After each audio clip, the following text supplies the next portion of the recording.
Bismillahirrahmanirrahim. Kita mulai ya, ini pertemuan ketiga dari kajian suluk online gelombang ke-11. Kita mulai dengan menundukkan hati sejenak, biar hati khusyuk gitu ya, dengan tawadhu, dengan berendah diri, rendah hati, bukan rendah diri. Kita merendahkan hati kita di hadapan Allah Ta'ala bahwa kalau tanpa Dia ajarkan, manusia itu pasti tersesat. Karena kita akan diterampok oleh hawa nafsu kita, dan kita tidak sadar bahwa kita tengah berbuat kerusakan. Nah, ini jadi tema kita hari ini ya. Baik, kita mulai dengan basmalah sama-sama. Bismillahirrahmanirrahim. Allahumma sholli ala Sayyidina Muhammad wa ala ali Sayyidina Muhammad. Nah, sahabat-sahabat, kita lanjutkan penelusuran kita mempelajari kitab kehidupannya Nabi Musa alaihi salam ya. Jadi kalau kita review sejenak minggu lalu, kita belajar dari kisah yang diabadikan dalam Al-Qur'an dalam surat Al-Qasas. Ya, minggu lalu kita belajar bahwa latar belakangnya itu sebelum Musa lahir adalah di tengah sebuah suasana yang sangat mencekam, di mana Firaun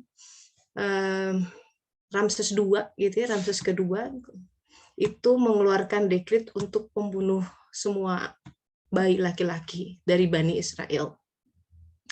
Kita lihat kembali ayatnya. Auzubillahi minasyaitonirrajim. Sungguh Firaun telah berbuat sewenang-wenang di bumi. Fil ard wa ja'ala ahlaha syia'an yastad'ifu. Dan menjadikan penduduknya berpecah belah. Dan dia menindas segolongan dari mereka, dia menyembelih anak laki-laki mereka, dan membiarkan anak perempuan mereka hidup. Kita sudah belajar ini adalah sebuah simbol. Dulu memang kejadiannya seperti ini, gitu. Tapi apa maknanya buat kita adalah bahwa Firaun yang merupakan simbol hawa nafsu itu cenderung untuk memecah belah dalam diri kita. Nggak pernah ahad gitu. Kita tuh jadi nggak susah fokus dalam hidup itu. Susah untuk beranjak, benar-benar berpijak di bumi kehidupan, warna kehidupan, mensyukuri apapun yang tengah Dia berikan, karena hawa nafsu akan bikin makar sekian banyak keinginan dilempar di sekitar kita, sehingga pandangan kita selalu, duh kalau kita punya itu ya, duh kalau saya punya itu, duh kalau suami saya begitu, duh kalau pasangan saya begitu, duh kalau coba anaknya begitu, duh kalau terus begitu.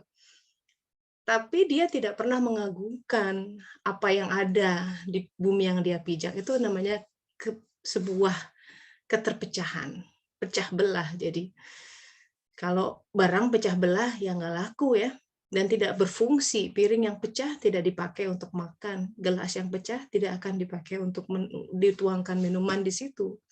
Manusia yang pecah secara praktis tidak berfungsi secara optimal. Mau itu dia sebagai pribadi, mau sebagai ibu, sebagai istri, pecah dia. Dalam tataran raga, dia bisa sampai muncul sebuah penyakit psikosomatis. Sedemikian rupa karena pikirannya berpecah-pecah terus. Si raga bingung membacanya gitu, karena dia kan ada neuron ya, hormon, sistem saraf itu sangat dipengaruhi oleh apa yang kita pikirkan gitu. Makanya hati-hati dengan pikiran. Kita sahabat-sahabat harus menata pikiran kita dengan baik. Nah, pikiran ini yang disembelih masalahnya dengan simbol menyembelih anak laki-laki. Laki-laki itu simbol akal. Jadi logikanya tuh nggak jalan gitu. Emosi aja terus gitu. Yang selalu curiga gitu, selalu cemburu, nggak jelas gitu. Padahal ada logika kan, oh mungkin dia begitu ya. Misalkan kita menelpon pasangan, kok nggak diangkat-angkat, terus tiba-tiba, wah jangan-jangan, itu nggak masuk akal tuh. Kalau berpikir seperti itu, coba berpikir yang lebih sehat. Misalkan, oh mungkin dia meeting ya. Oh mungkin gitu loh. Jadi logika kita digunakan di tataran yang lebih produktif. Kalaupun kebenaran nih, ya misalnya nauzubillah yang bersangkutan bener nyeleweng misalkan ya, atau melakukan hal-hal yang kita tidak tidak berkenan, ya itu serahkan sama Allah Ta'ala, itu kan urusan dia sama Allah Ta'ala ya. Nah, yang penting kita berbuat baik lah, itu bebas hidup ini, nggak perlu tergantung sama orang lain. Nah, jadi minggu lalu kita belajar ini, karakteristik dari Fir'aun. Nah, kalau kita lihat sahabat-sahabat di ayat lain, di surat Al-A'raf 127, ikhwal Fir'aun ini juga dikatakan begini, ya kita lihat. Dan para pemuka dari kaum Fir'aun berkata, apakah engkau akan membiarkan Musa dan kaumnya untuk berbuat kerusakan di negeri ini, dan meninggalkanmu dan Tuhan-Tuhanmu? Ini menarik ya, ayat ini ada di surat lain, surat Al-A'raf 127. Padahal konteksnya konteks sama tentang Fir'aun yang berhadapan dengan Musa alaihissalam. Itu salah satu puzzle tuh, misteri tuh, kenapa Allah tuh scattered gitu seolah-olah ya, karena sebenarnya enggak. Pola chaotic itu ada pola di situ gitu. Jadi makanya seluruh Quran harus dibaca karena ada konteks tertentu. Kan tidak sesimpel semua kisah Musa disimpan di satu ayat atau satu surat gitu. Dari 1 sampai 100 misalkan. Enggak, ternyata pola Al-Qur'an demikian sangat menggelitik buat akal pikiran kita untuk terus menggali. Contohnya adalah ini dimuat di surat Al-A'raf 127. Jadi bahwa para pemuka dari kerajaan Mesir itu memanas-manasi Firaun dengan mengatakan, engkau akan biarkan Musa dan kaumnya berbuat kerusakan di negeri ini dan meninggalkan Tuhan-Tuhanmu gitu. Mungkin karena kekomporin juga gitu, Firaun menjawab, kan kita bunuh anak laki-laki mereka dan kita biarkan anak perempuan mereka hidup. Nah, yang akan di-highlight dari ayat ini adalah karena setiap ayat itu punya kedalaman. Kita mohon kepada Allah Ta'ala untuk mengajari kita. Di sini ada suatu ayat tentang kerusakan. Liyufsidu fil ard. Jadi, mereka mengklaim bahwa Musa dan kaumnya itu datang untuk berbuat kerusakan di bumi Mesir yang tengah mereka bangun. Nah, kita padankan ayat ini dengan surat Al-Baqarah ayat 11 dan 12 tentang kerusakan. Ya, orang-orang yang berbuat kerusakan di muka bumi. Jika dikatakan kepada mereka, janganlah kamu membuat kerusakan di muka bumi. Mereka menjawab, nggak akan ngaku. Sesungguhnya kami orang-orang yang mengadakan perbaikan, katanya. Tapi kata Allah, ingatlah sesungguhnya mereka itulah orang-orang yang membuat kerusakan. Al-mufsidun.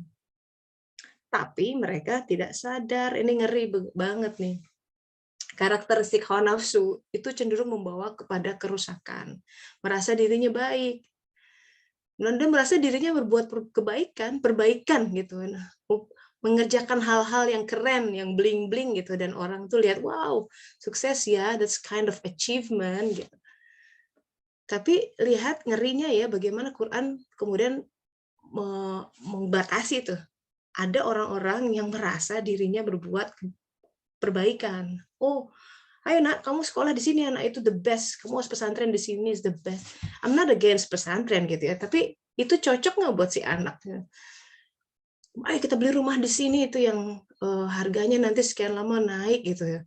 Nah, kaidah-kaidah dalam kehidupan kadang-kadang kita menyepelekan Allah, benar nggak, dalam memilih sekadar pilih rumah gitu ya, lebih mengandalkan pikiran, lebih mengandalkan ini nafsu kan. Wah, sekian tahun meningkat Bu, ini investasi yang menarik. Langsung tanpa istikharah dulu gitu ya, tanpa kulonungun dulu. Itu kan uang siapa? Walaupun gajinya seolah-olah, tapi semua yang memberi kemampuan kita sehingga kita bisa bekerja, berkarya, berbisnis, berusaha, itu Allah Ta'ala. Alangkah baiknya sang hamba kalau dia betul-betul tahu diri, tanyalah dulu sama yang kasih rezeki, ya Allah boleh nggak? Gitu. Makanya ada kaidah, kalau mau memutuskan sesuatu jangan buru-buru. Nah, ibu-ibu, bapak-bapak yang suka belanja online tuh kan gampang banget tuh kita hari ini swipe gitu, beli tahu-tahu dikirim gitu ya. Hati-hati loh itu. Semua hal diminta pertanggungjawaban. Kadang kita beli hal-hal yang sebenarnya hawa nafsu aja. Karena pengen sebenarnya nggak butuh. Hati-hati kita terjebak, nanti di sana susah pertanggungjawabannya ya. Nah, kita sekarang lihat kepada tentang berbuat kerusakan. Apa sih rusak itu? Yang disebut dengan al-mufsidun, orang-orang yang berbuat kerusakan.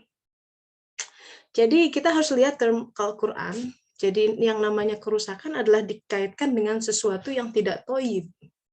Sebenarnya sesuatu yang bukan merupakan fitrah orang itu. Ya, secara praktisnya orang itu rusak ketika dia mengambil sebuah pekerjaan, pendidikan, kegiatan, apapun ya, yang sebenarnya tidak sesuai dengan dirinya. Masalahnya, sebagian besar orang itu udah cenderung ngambil sesuatu yang tidak sesuai dengan dirinya. Makanya mengenal fitrah itu susah banget. Sedemikian susahnya itu dirayakan dalam sebuah hari Idul Fitri. Hari mengenal fitrah. Dan untuk mencapai itu mesti saum dulu sebulan. Sebelumnya, Sya'banan dulu nih. Ada nanti malam insya Allah kita salat baroah ya.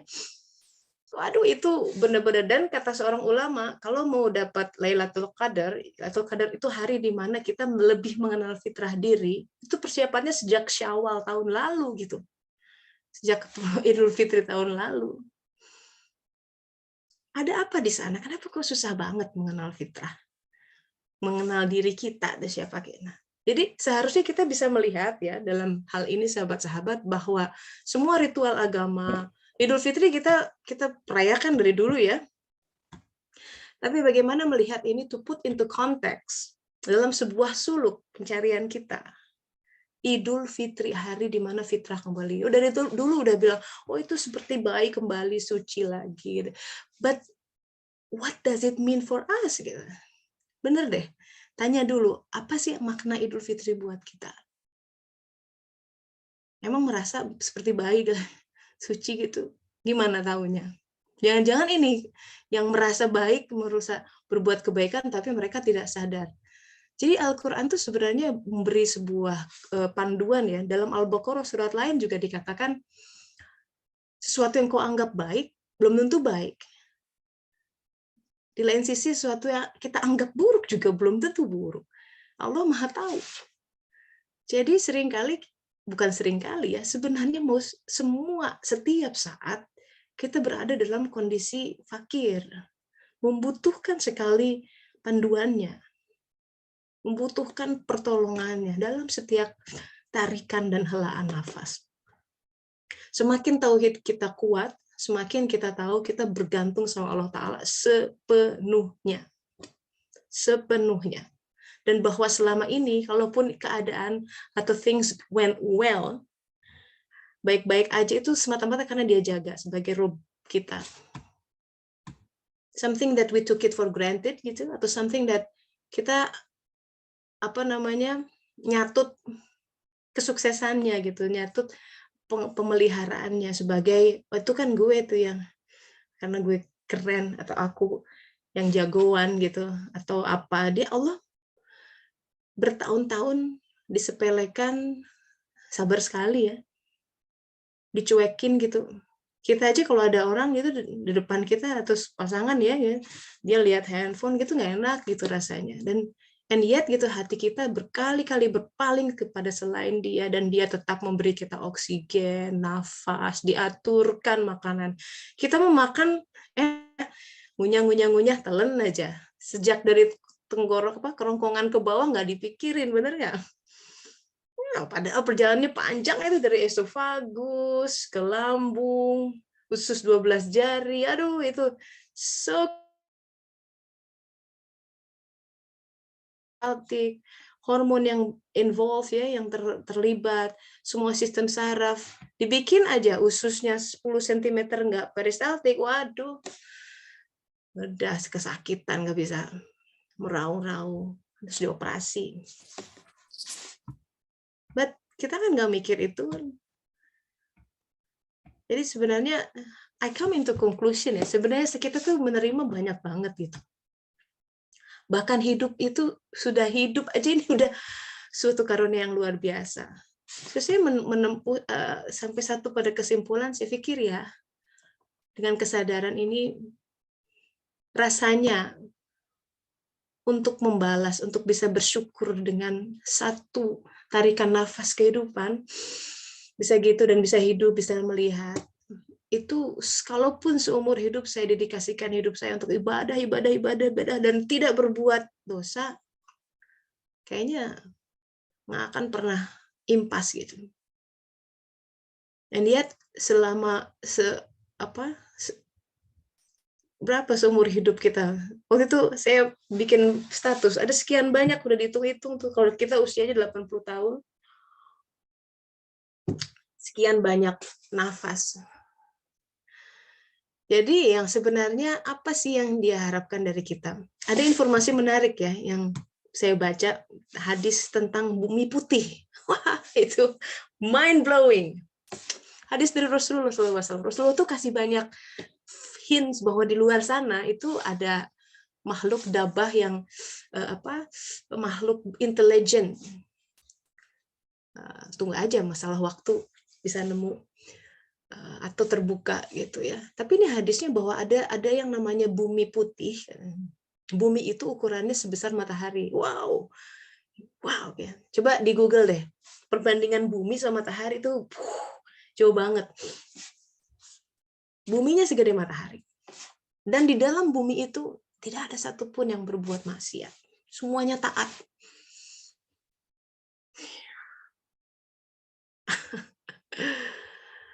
And yet gitu ya, di bumi kita, di tanah tempat kita berpijak, di kehidupan yang kita bukan dicipta di bumi putih. Thanks God gitu ya. Kok thanks God? Padahal di sana kan taat. Jadi sebenarnya bukan itu. Let's see further ya. Kita lihat lebih jauh. Rasulullah SAW, Muhammad Sallallahu Alaihi Wasallam, sang insan mulia itu lahirnya toh di bumi ini. Jadi semua alam tuh melihat ke sini sebenarnya. Ada sebuah tajalli ilahiyah yang luar biasa yang terjadi. And yet di alam ini, this is the twilight zone, di mana kegelapan, batas antara cahaya yang paling dim gitu, yang paling pudar itu mewujud. That's why kita lihat konflik, ada peperangan, orang dibunuhin gitu ya, orang nipu gitu. Kita juga dalam sepanjang hidup punya pengalaman kan, ditipu orang, dijahatin orang gitu ya, wah macem-macem. Dan itu memang karakteristik dunia ini gitu. Itulah pengejawantahan asma-asmanya, karena dia as-sabar, yang maha sabar, tak mungkin terjawantahkan. Kita seorang manusia nggak bisa belajar sabar kalau nggak ada kesempitan, kalau nggak ada orang yang nyebelin dan nyakitin kita. Bener nggak? Kalau tidak harus menanti gitu. Jadi hal-hal seperti itu yang sebenarnya harus kita merenungkan, bahwa taat itu bukan ultimate goal of existence. Buktinya ada bumi lain yang semua isinya taat, tapi Allah nggak lihat itu. Jadi ada hal yang lebih dari sekedar ketaatan, sahabat-sahabat. Dan itu adalah makrifat. Apa gunanya dia taat, malaikat juga taat semua, tapi toh dia disuruh sujud sama Adam alaihissalam. Dan kita Bani Adam mewarisi sifat itu. Sampai harus malaikat sujud, sampai dikasih 4 malaikat bodyguard, kita ada 4 bodyguard. Tapi berfungsi nggak tuh malaikatnya? Karena dalam Al-Quran dikatakan tuh hanya untuk orang-orang beriman, baru difungsikan tuh. Kadang dia sangat berfungsi dalam keseharian, bisa melindungi, bisa kadang kasih inspirasi, kadang negur kita, udah, aku kelamaan ngetik misalkan, udah beres-beres gitu misalkan. Tapi itu kan hal yang buat kita, is it really gitu. Nah, kemudian iman kepada malaikat kita mesti sampai di sana, di upgrade. So kita balik lagi ke karakteristik hawa nafsu. Jadi mari kita renungkan ini, dan ini juga jadi bahan untuk diskusi yang bagus ya buat kita. Apa sih aspek kerusakan? Jangan-jangan nih kita berbuat baik seolah-olah. Contoh real. Ada saudara yang selalu bergantung pada kita. Dikit-dikit minta duit, dikit-dikit minta duit, dikit. And then of course secara manusiawi kita membantu, and kita mau membantu. Tapi kadang-kadang saya pengalaman, our act of kindness itu bisa jadi buat kita baik, tapi itu berbuat kerusakan sebenarnya. Karena apa? Karena kita mendidik dia jadi tergantung sama kita, bukan tergantung sama Allah. Nah, hal kayak gitu dalam agama tuh ada sudut pandang lain tuh. Kadang-kadang kita masih tega biar dia jangan terlalu terbuai, tergantung sama kita, sampai dia biarkan Allah yang mengatur gitu. Nah, makanya memberi atau tidak memberi, ya, belanja ini atau tidak, semua itu kan pada akhirnya kita butuh dialog yang intens dengan Allah Ta'ala. Yang mengetahui mana yang toyib atau tidak. Sekarang kalau halal haram jelas ya. Misalkan yang haram udah ada listnya jelas. Tapi toyib. Padahal seruannya adalah tidak hanya halal tapi harus toyib. Dan itu bukan sekedar makanan yang secara fisik kita makan untuk badan kita, tapi juga makanan untuk pikiran kita. Semua perasaan harus toyib. Dan itu kita belajar agar kita hidup sesuai dengan fitrah. Jadi seruannya adalah secara praktis, coba cek semua berbagai pilihan kita yang kita kerjakan.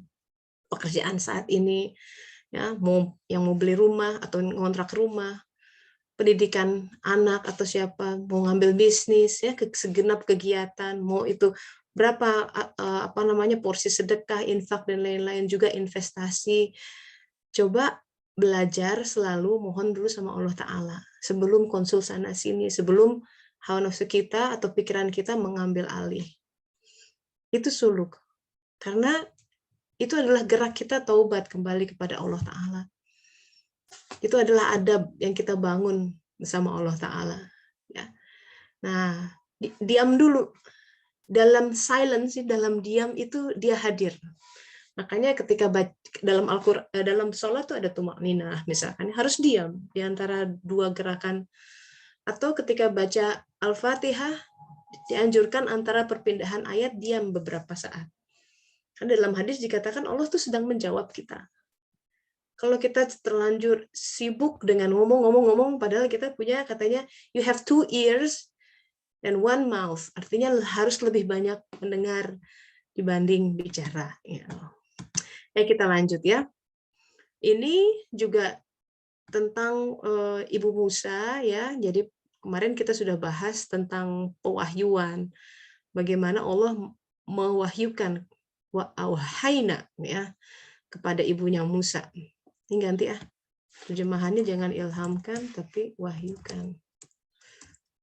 Nah, ini lebih presisi.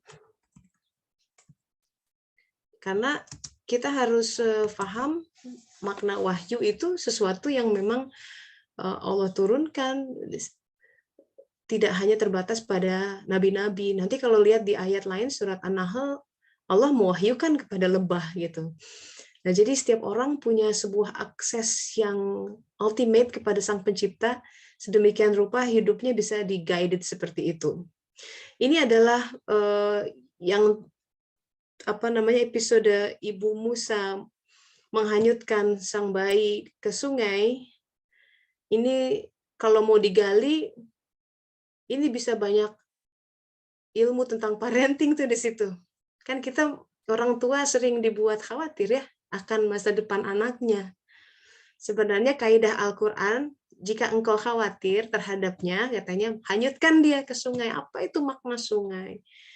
Dan di situ horor ya sebagai manusia. Jadi dia lepas, tapi nanti dikembalikan lagi, kita lihat nanti ya. Nah, di surat kita lanjut di surat Al-Qasas ayat 8. Jadi peristiwanya itu bayi Musa dibantu oleh Miriam, sang kakak, gitu, dimasukkan ke dalam tabut, ya, ke suatu keranjang terapung-apung. Dikatakan kalau tidak salah ada malaikat yang menjaganya sehingga si keranjangnya nggak flip gitu. Nah, tapi itu sesuatu yang sang ibu tidak tahu gitu. Seandainya Allah bilang, udah hanyutkan, nanti aku kirim malaikat menjaga, kan agak beda tuh. Tapi selalu begitu kok dalam perintah-perintah itu. Dulu ketika nanti Musa ya suruh nyebrang tuh, kamu pergi ke arah sana. Itu dia berhadapan dengan laut. Sedangkan Ya terus saja hadapin ke sana sampai Harun bertanya, di jalan aja kata Musa gitu. Ini air udah segini gitu, sedada. Terus ya Musa gitu, ada pertanyaan begitu. Terus nih kita jalan. Iya, soalnya perintahnya begitu, jalan ke arah sana, mau ada sungai ya terjang aja. Saat itu Musa tidak tahu bahwa lautan akan dibelah buat dia.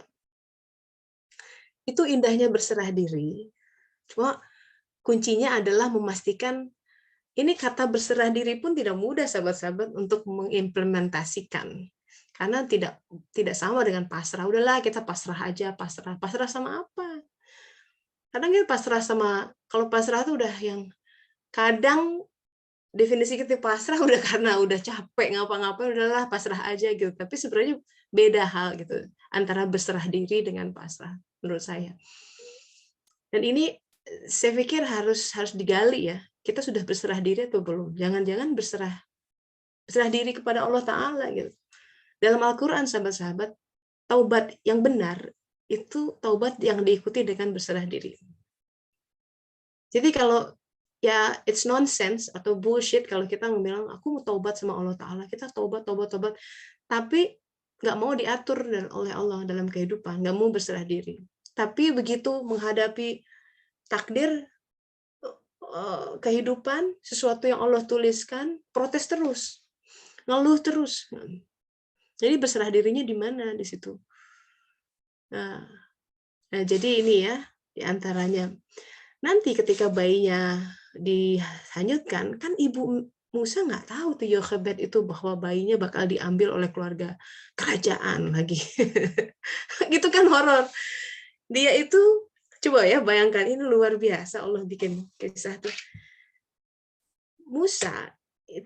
Bayi Musa itu ingin diselamatkan dari tentara Firaun yang pada saat itu diperintahkan untuk membunuh bayi laki-laki. Tapi skenario Allah, si bayi itu justru masuk ke epicentrum, pusat kekuasaan. Sang Firaun yang mengeluarkan titahnya ada di situ. Bayangkan, hebat ya. Kena banget kan dia. Tentu dia akan curiga. Tiba-tiba kan ditemukan bayi, maka dia dipungut oleh keluarga Firaun. Dalam Al-Quran dikatakan begitu. Nah ini dalam Alkitab dikatakan, oh itu anaknya Firaun gitu ya. Tapi di Al-Quran tuh ayat 9-nya Al-Qasas mengatakan yang mengambil dia itu figur luar biasa bernama Siti Asiyah. Yang waktu itu jadi istrinya Firaun.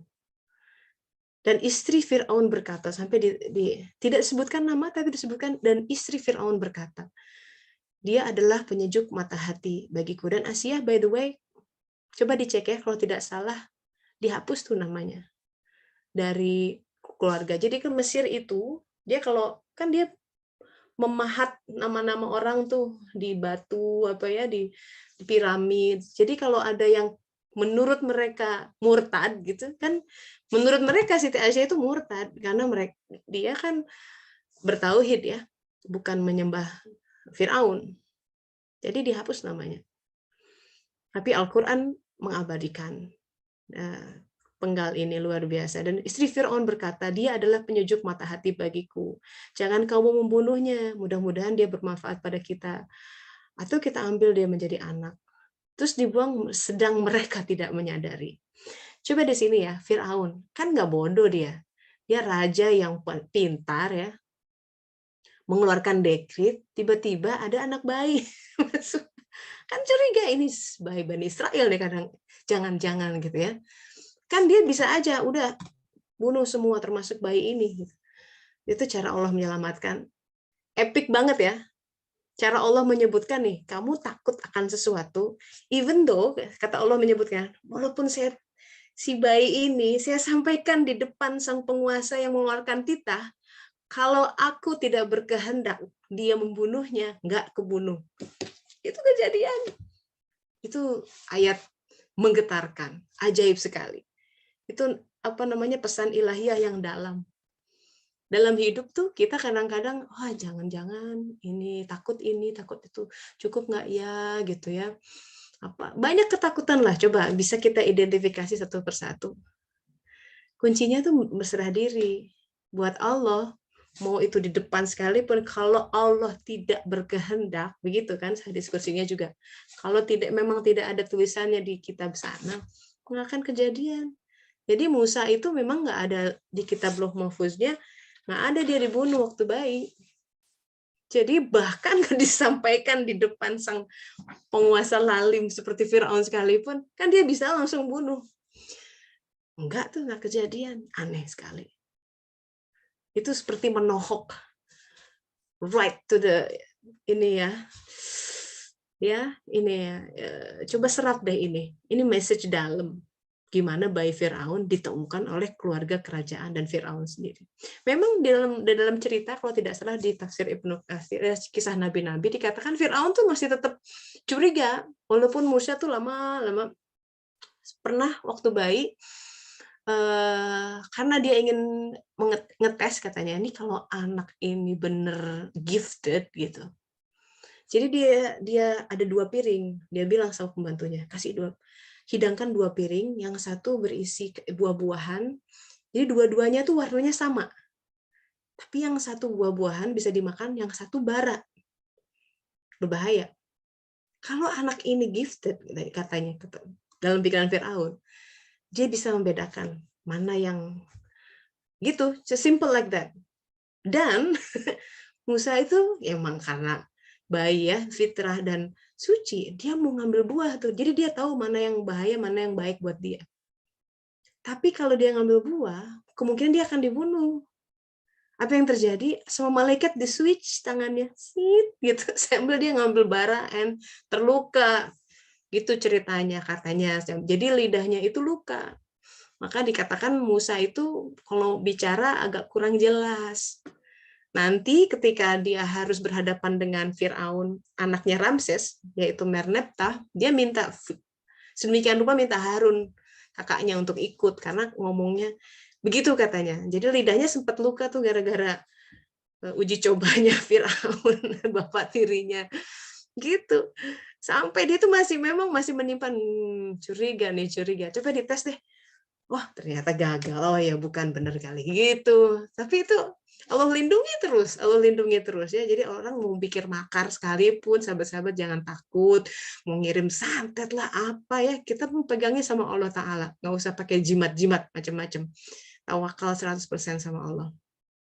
Yang saya mau sampaikan di sini tentang Asia, juga tentang peran istri ya. Di dalam Al-Quran, ini kalau kita lihat surat At-Tahrim, ada 3 ayat yang berendeng yang menyebutkan tentang istri-istri. Gitu. Di surat At-Tahrim ayat 10 itu disebutkan istrinya Nabi Nuh dan Nabi Lut sebagai perumpamaan orang-orang kafir. Nauzubillah min dzalik. Dan kemudian Siti Asia disebut lagi di sini di surat At-Tahrim ayat 11. Dan Allah membuat perumpamaan bagi orang-orang yang beriman, istri Firaun. Itu kembali lagi ketika dia berkata, ya Tuhanku, bangunkanlah untukku sebuah rumah di sisimu dalam surga. Ya, seperti itu diceritakan di akhir-akhir kehidupannya juga beliau senantiasa begitu menyebut nama Allah Ta'ala. Walaupun kematiannya berakhir ya tragis, sepertinya tubuhnya disiksa sedemikian rupa, tapi ada yang dikatakan bahwa dia sendiri hanya seperti digigit semut, katanya gitu ngerasain. Kata Rasulullah begitu tuh, orang-orang yang syahid, mati syuhada, itu orang lihatnya, wah, horor ya, usus terburai-burai atau apa. Tapi dia sendiri ketika meninggal, kayak digigit semut aja gitu. Nah itu hal-hal yang kita tuh nggak tahu tuh, kalau tidak Rasulullah kasih tahu. Nah itu yang hal-hal yang membuat kita horor gitu kan, seolah-olah pengen orang yang benar tapi kok serem banget ya konsekuensinya gitu. Tapi sekali lagi ini adalah contoh bahwa jangan takut, Allah itu tidak akan menzalimi, akan pasang badan gitu. Nah kemudian yang menarik ya, di runtutan 3 ayat ini, jadi 2 istrinya yang kafir, 2 orang istri solehah, yaitu Siti Asia di ayat 11 surat At-Tahrim, dan di ayat 12 itu bicara tentang Maryam putri Imran ya, ibunda Isa alaihissalam. Nah, bicara tentang Siti Asiyah dan Maryam, ini ada hadis yang menarik sebagai khazanah buat kita semua. Nah, ini pembahasan beralih kepada masalah rumah tangga. Kita baca sama-sama ya. Mencengangkan hadisnya. Diriwayatkan oleh Ibnu Abbas radhiyallahu an bahwa pada suatu hari Rasulullah SAW masuk menemui Khadijah yang tengah sakit. Ini udah mau sakaratul maut. Beliau berkata pada istrinya, "Wahai Khadijah, jika engkau bertemu dengan wanita-wanita yang menjadi madumu, nanti kalau udah pindah ke alam barzah maksudnya, sampaikan kepada mereka salam dariku." Di situ Siti Khadijah bertanya, "Ya Rasulullah, apakah engkau pernah menikah sebelumku?" gitu, sebelum menikah dengan Khadijah. Rasulullah menjawab, "Tidak, akan tetapi Allah telah menikahkanku dengan Maryam binti Imran, ibunda Isa Al-Masih alaihissalam, Asiyah binti Muzahim, nah ini istri Ramses kedua yang menindas Bani Israel di Mesir, dan Kulthum disebutnya, saudara perempuan Musa, atau di Alkitab disebut Miriam. Mind blowing nggak sih? 3 orang ini, Maryam binti Imran, Asiyah binti Muzahim, dan Miriam atau Kulthum, hidup tidak sezaman dengan Rasulullah. Tapi Allah nikahkan. Nah, it's also to give perspektif buat para jomblo atau ibu-ibu yang sedang menjalani episode menikah ya dengan seseorang, ya bapak-bapak juga. Karena ini bicara tentang 2 istri yang kafir juga gitu. Kadang-kadang sahabat-sahabat kita harus lihat begini. Episode kita menikah dengan seseorang di dunia ini ya is a role to play. Jadi bahwa ada sebuah toh sudah terjadi, benar nggak? Ketika Allah mengizinkan sudah menikah, seberat apapun itu, gitu. Atau yang cerai ya sudah terjadi, it's done. Berarti ada kehendak Allah di situ. Tapi bagi yang sedang sekarang, pesannya buat yang sekarang sedang menikah dan kemudian sepertinya seakan seperti menggenggam bara di dalam pernikahan, belajarlah dari sebuah figur Asiyah binti Muzahim yang istrinya Firaun. Ya, gimana dia tuh nggak seandainya ya dia putus asa dan kemudian udahlah aku males nikah sama dia, itu kan dijodohin tuh dia pertama nikah sama Firaun tuh. Mungkin nggak tahu ada rasa atau enggak tuh, zaman itu it's a whole different thing ya kan, apalagi Firaun penguasa begitu. Tapi coba lihat, Allah nyimpen Asiyah dan dia bersabar untuk tinggal bersama dalam pernikahan dengan warna kehidupan keluarga rumah tangga seperti itu, kan ada fungsi untuk melindungi Musa nanti. Nah, kadang-kadang itu yang kita nggak lihat ya. Mungkin sahabat-sahabat, oke lah, kita jangan lihat pernikahan, aduh kok pernikahanku begini. Udah lihat anak tuh kayak gitu. Jagain dia. Jagain. Toh kalau misalkan si bapak masih bertanggung jawab, jadi kita lower down the point, our expectation-nya harus disesuaikan gitu. Nah, jadi karena figur ini Asiyah ini salah satu figur yang patut kita soroti, kesabarannya, dedikasinya ya untuk memegang amer kehidupan. Perannya tuh dia pegang betul. Sehingga dia menjadi abadi sampai disebut dalam Al-Qur'an beberapa kali istri Firaun. Walaupun namanya tidak disebut, tapi hadis Rasulullah kemudian mengatakan sampai dinikahkan sama beliau. Saking bahwa ini kualitas begini itu ya dengan insan tertinggi gitu. So don't be despair kalau misalkan merasa aku kok tidak mendapatkan jodoh yang pas. Tenang, kehidupan tidak berakhir hanya di alam ini. Masih panjang gitu loh. Jadi ini sebuah hadis ini semoga menjadi sebuah khazanah buat kita untuk melihat kehidupan dari sisi lain. Terakhir, ini favorit saya nih, dari Rumi, kalau lagi kesel sama pasangan terutama. Ya, ini ya kita baca bersama-sama. Ini kan kita modusnya selalu ingin mengubah pasangan. Jadikan dia seperti apa yang kita inginkan. And that is the impossible mission to do. Jadi gini, Kamu memiliki kebiasaan ingin mengubah akhlak lawan jenismu. Benar nggak? Kita ingin mengubah kebiasaan pasanganmu, harus sholat, harus begini, harus itu. Kita ingin supaya dia membersihkan ketidaksuciannya dan memperbaiki kesalahan-kesalahan mereka. Selalu yang dilihat adalah kamu gini sih, kamu gitu sih. Coba kamu begitu, nah gitu terus. Padahal kuncinya itu bukan begitu, salah. Mensucikan dirimu sendiri melalui mereka itu jauh lebih baik daripada mencoba mensucikan mereka melalui dirimu. Ngana nggak pernah begitu suluk itu. Jadi artinya begini, hadapi, terima saja apa yang mereka katakan, pelakuannya seperti apa. Walaupun dari sudut pandang kita, apa yang mereka lakukan itu terdengar aneh dan kadang tidak adil. Itu adalah seperti kaidah menghanyutkan diri di dalam sungai kehidupan. Jangan takut, Allah yang memegang kita. Gitu, ya. Kita lanjut ke sesi diskusi dan tanya jawab. Boleh yang mau dikirim ke chat juga bisa. Ini Bu Tenri mau mengirim chat, astagfirullah tuh jam. Kenapa Bu? Jam 10.16. Ya, silakan. Mbak Desi, Mbak Anindria juga ada di sini, Mbak Syifa. Silakan dibuka mic-nya kalau ya, silakan Mbak Ririn. Unmute. Iya, assalamualaikum Teh. Waalaikumsalam warahmatullahi wabarakatuh. Tema yang kali ini bener-bener ini banget ya Teh, kayak berasa banget.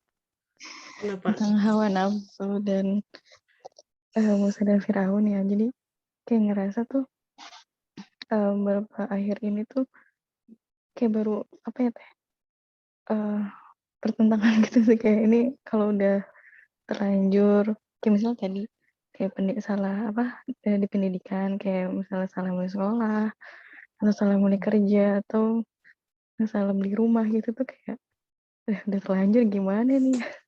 Oh, Kayak ya.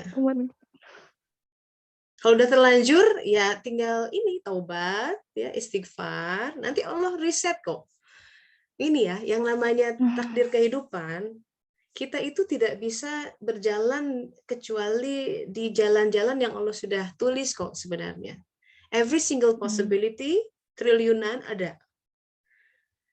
Even path yang kita pikir kita salah ambil nih, gitu ya.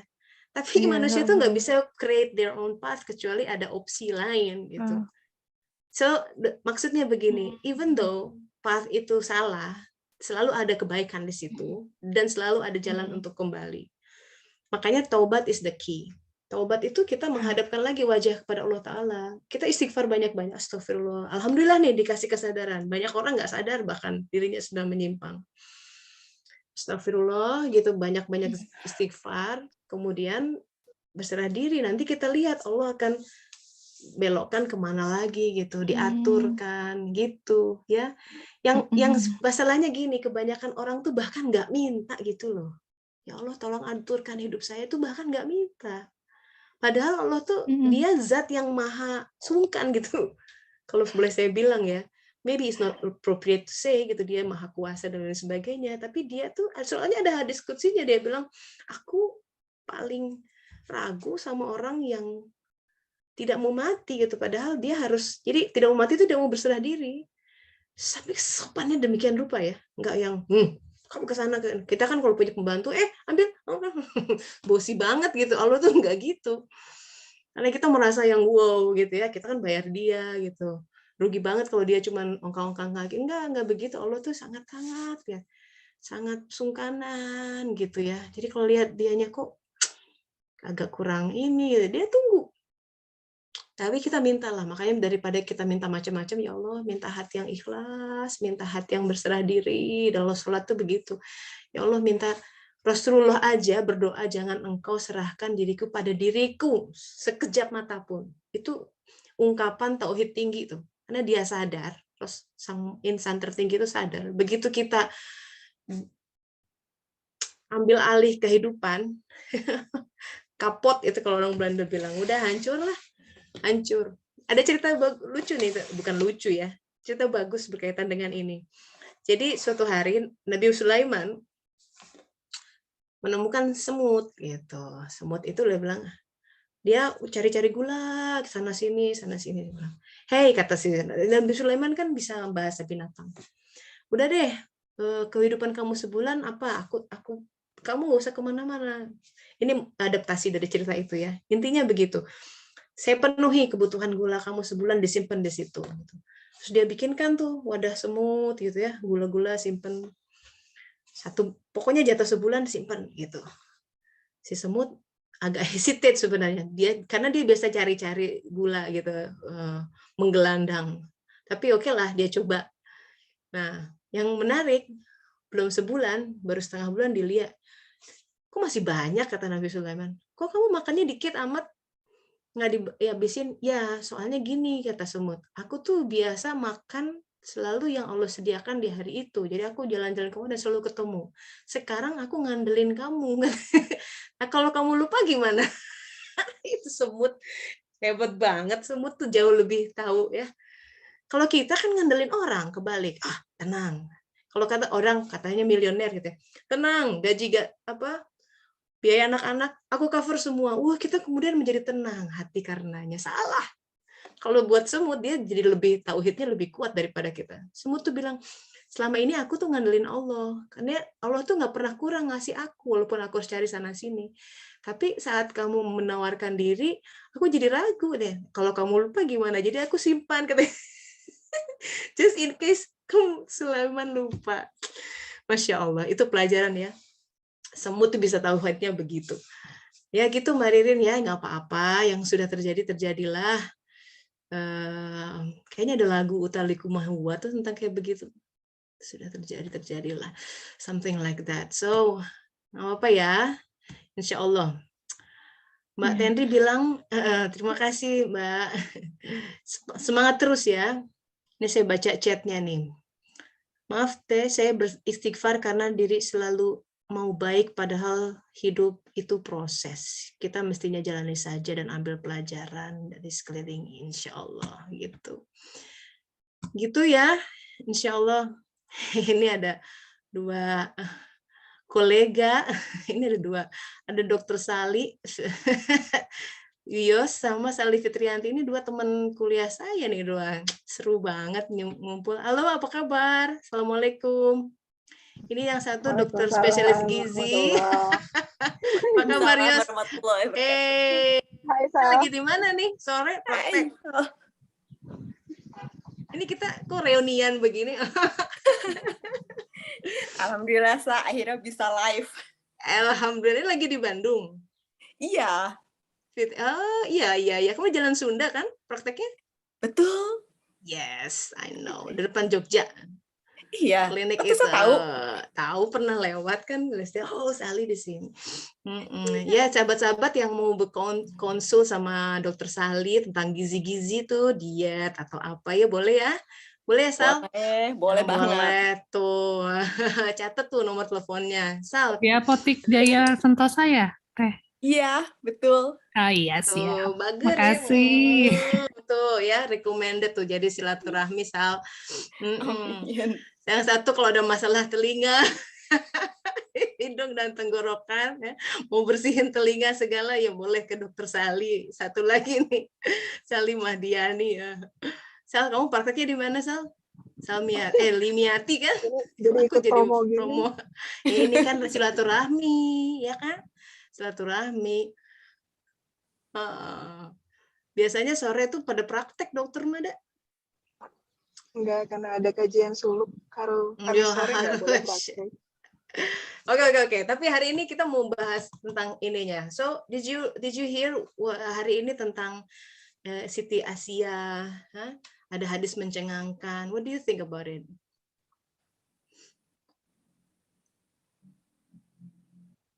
Ada sesuatu yang resonate nggak dengan kehidupan sehari-hari? Oh, saya ya, Yos. Ya, aduh, maaf boleh, ya, saya mau yang mana?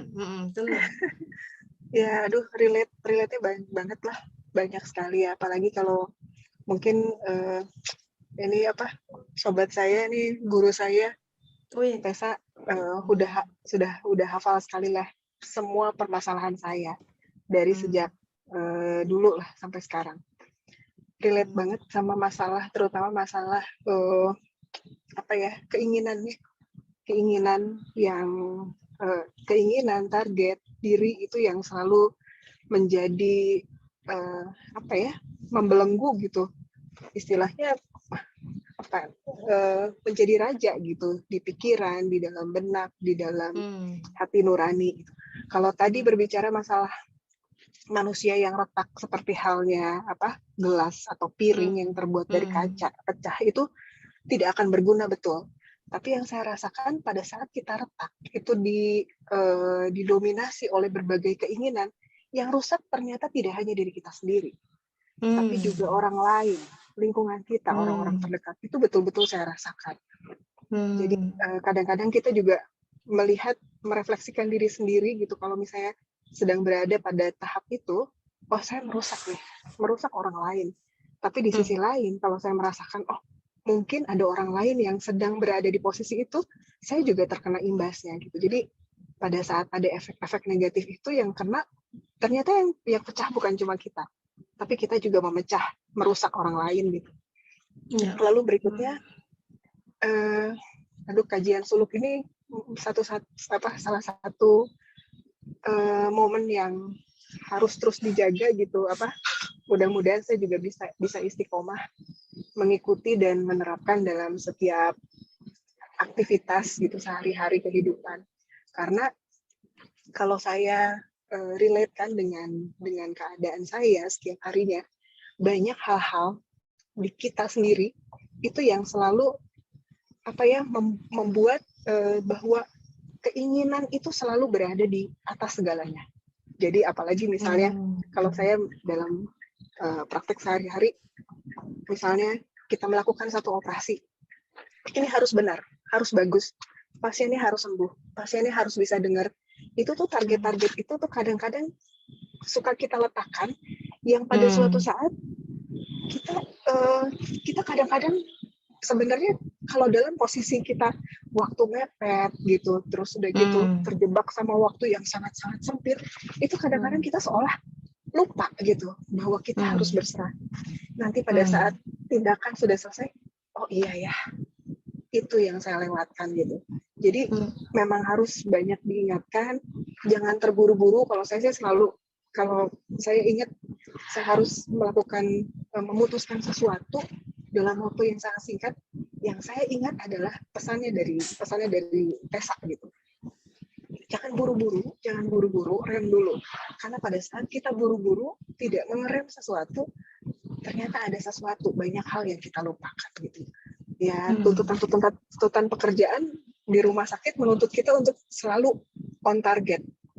Semua meletakkan target itu harus betul-betul, ya harus punya hasil yang baik. Nah, itu kadang-kadang membuat kita juga jadi lupa diri. Mungkin itu kalau pengalaman saya sehari-hari, yes. Punten kalau agak banyak. Alhamdulillah, banyak refleksinya, Yus. Alhamdulillah, ya memang tidak mudah juga tuh untuk menilai ini sebuah keterburu-buruan atau memang harus buru-buru gitu. Kadang-kadang kan masalahnya gini, dalam Al-Quran dikatakan harus as-sabiqun, orang-orang yang bersegera dalam kebaikan.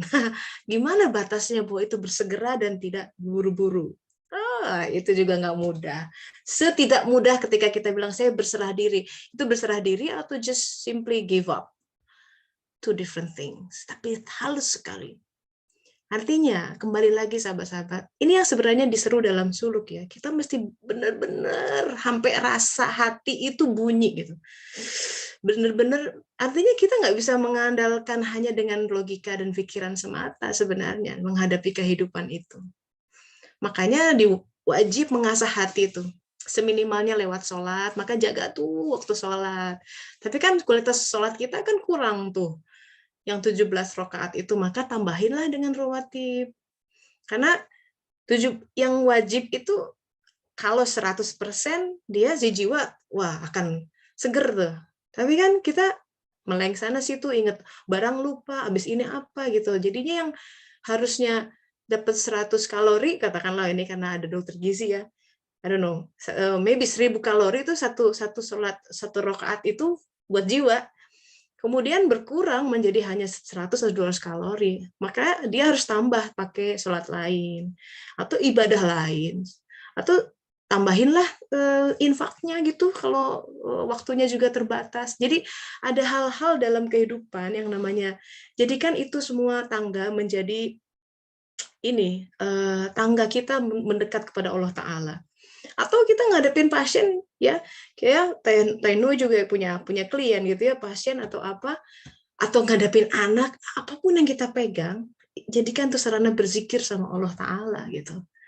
Itu jadi buat jiwa tuh. Setiap kita zikir, tatmainul qulub. Setiap kita zikir, nambah tuh si kalori jiwa tuh makin kuat. Semakin jiwa kuat, semakin dia berakal. Nah, akal itu yang bisa membedakan ini berserah diri atau nyantai-nyantai gitu ya. Ini, nah itu. Karena nggak ada yang bisa, itu semua diajari secara spesifik ke dalam hati kita. Nggak ada ustadz manapun yang oh jadi ciri-cirinya berserah diri tehnya kudu gini. Ya nggak bisa, karena setiap hal yang dihadapi beda banget gitu. Jadi kita harus sampai pada titik di mana memang surat At-Taghabun ayat 11 tuh lihat ya. Allah berkata-kata melalui hati kita, memberi petunjuk kepada kaum. Dan saya pikir itu hal yang wow, itu berita gembira sekali. Jadi kita itu berhadapan sama Allah Ta'ala, petunjuk itu langsung ke kita punya call semuanya, masalahnya gitu. Device-nya cuman belum diaktifasi. Sayang kayak kita punya gadget yang canggih banget tapi nggak jalan gitu, sayang banget. Kalau kita mau ketemu Pak Jokowi mah susah. Ya, ketemu ajudannya dulu lah, protokoler macam-macam, sama Allah mah gampang. 24/7, nggak pakai pulsa, nggak pakai biaya. Tapi banyak yang tidak menggunakan fasilitas itu, jadi sayang sekali gitu ya. Jadi memang sebentar, Taino ini waktunya nggak ini di save untuk ke depan ya. Ini tentang Asia, soalnya kita harus highlight bahwa ya seperti yang Mbak Anin bilang, si Nabi Musa, bayi Musa. Jadi ada pewahyuan itu kadang-kadang kita dalam hidup harus, itu fungsi iman sebenarnya memang. Makanya dalam surat Al-Baqarah dikatakan ciri orang takwa alladzina yu'minuna bil ghaibi, jadi orang yang iman kepada hal yang gaib. Jadi nggak kebayang gitu bakal ada jalan keluar dari situ gitu. Nah, hal-hal yang tidak kebayang itu sahabat-sahabat, that's it gitu. Itu ruang di mana Allah mau show off gitu. Dia akan hadir. Jadi jangan takut. Selama yang perlu kita harus cek adalah saya udah benar belum berpijaknya. Saya udah benar belum bahwa ini bimbingan Al-Qur'an, sabarnya udah benar gitu ya. Jangan mengira-ngira. Jadi bagaimanapun kita panduannya adalah Al-Qur'an, bahwa kita ngirimin anak ada kaidahnya, sabar, harus ada mohon sama Allah Ta'ala. Kalau sudah benar, kita sudah cek orang benar, tinggal berserah sama Allah Ta'ala. Jadi apa sih? Coba mari kita list daftar kekhawatiran kita dalam kehidupan in one piece of paper gitu. Saya pikir kalau mau lebih merenung lebih dalam, nggak akan lebih dari 10 gitu. Silahkan tulis, saya khawatir ini, itu. Tapi semakin kita belajar, semakin kita bersuluk, sebenarnya suluk itu taubat ya. Sebenarnya semakin kita taubat, semakin kita nyender tuh 100% sama Allah Ta'ala, tuh si daftar itu yang tadinya panjang berkurang tuh. Jadi 9, 8, 7, lama-lama it's a blank paper. Apa kekhawatiranmu dalam hidup? Sampai kita susah nulis karena apa ya? Kita susah bilang khawatir karena toh Allah yang megang. Allah tuh sahabat-sahabat lebih sayang kepada anak kita dibanding kita sendiri. Jadi mau ngapain kita pusing-pusing? Orang di Al-Qur'annya sudah bilang jangan engkau dibuat sulit oleh anak-anakmu gitu. Kan kita suka rasa, aduh gimana ya ini teh, anak-anak saya barangkali ini korban perceraian atau loh sekarang begini Bu, cerai itu sudah terjadi, betul? Allah sudah, dia akan belajar melalui cara begitu. Kita nggak tahu di titik mana akan ketemu Siti Asiahnya. yang akan mendidik dia dan lain sebagainya. Bukan berarti dalam bentuk fisik, tapi ada suatu fenomena tertentu, misalkan suatu kejadian tertentu. Intinya, jangan ragukan kuasa Allah dalam hidup. Jangan kita dibuat khawatir oleh hal-hal lain. Selain daripada kita khawatir Allah tidak tertawa pada kita di akhir hayat nanti gitu. Rasulullah bilang begini, hadis sebagai penutup. Di akhirat nanti, katanya, ini mind blowing. Di akhirat nanti, sahabat-sahabat, kalau Allah tertawa kepadamu, berarti kamu benar. Kamu tuh orang sudah berbuat baik. Jadi target gitu aja deh. Suatu hari kita meninggal, kembali kepada Allah di akhirat, ketawa nggak beliau sama kita ya? And it means, yes, we did our job gitu. Well done. So, semoga kita menjadi hamba-hamba yang Allah menyambut kita dengan gembira dan senyum terkembang dan tertawa kepada kita saat kita kembali nanti. Semoga bermanfaat sahabat-sahabat. Yang belum sempat kasih komentar, insya Allah minggu depan ya, Teh Nui. Mangga. Oke, dan pertanyaan yang belum ini insya Allah minggu depan, insya Allah.